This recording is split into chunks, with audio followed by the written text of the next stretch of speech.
Hello everyone, ఈ వీడియోలో ఈనాడు news పేపర్లో 18 ఆగస్ట్ 2024న పడిన ఎడిటోరియల్ సమ్మరీ చూద్దాం. ఫస్ట్ ఎడిటోరియల్ వచ్చేసి అప్పుల గుదిబండలు.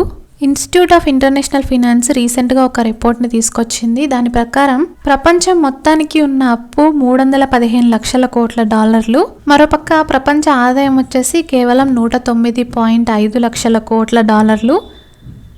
ఈ అప్పు పేద దేశాలు, మధ్యాదాయ దేశాలు చేసింది మాత్రమే కాదు, ప్రపంచం మొత్తం రుణభారంలో 3/2 సంపన్న దేశాలే కారణం. ఫర్ ఎగ్జాంపుల్, అమెరికాకు చూసుకుంటే 35 లక్షల కోట్ల డాలర్ల రుణభారం ఉంది. జపాన్ చూసుకుంటే 9.8 లక్షల కోట్ల డాలర్ల అప్పు ఉంది. ఈ అప్పులో కొంత భాగం సామాన్య ప్రజలు చేసింది, కొంత కంపెనీలు చేసింది, ఇంకొంత ప్రభుత్వాలు చేసింది. సామాన్య ప్రజలు వచ్చేసి బ్యాంకుల నుంచి రుణాలు తీసుకొని ఇల్లు కొనుక్కోవడానికో, పిల్లల చదువులకో ఉపయోగిస్తారు.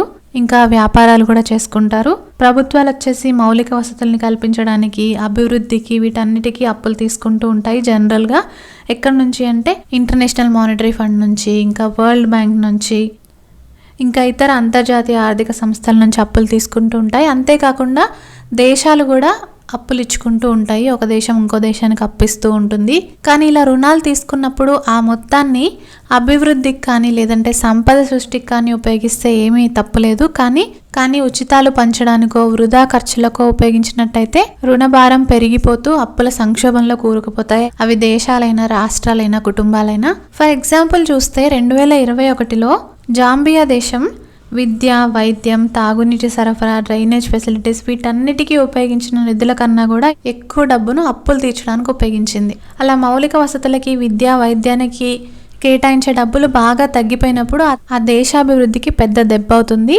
కాబట్టి దేశాలు, రాష్ట్రాలు తాము తీసుకున్న అప్పులని ఉచితాలకు ఉపయోగించకుండా అభివృద్ధికి, సంపద సృష్టికి ఉపయోగించాలి. అప్పుడే ఆదాయం పెరిగి ఆ అప్పులు తీర్చే స్తోమత అనేది ఏర్పడుతుంది.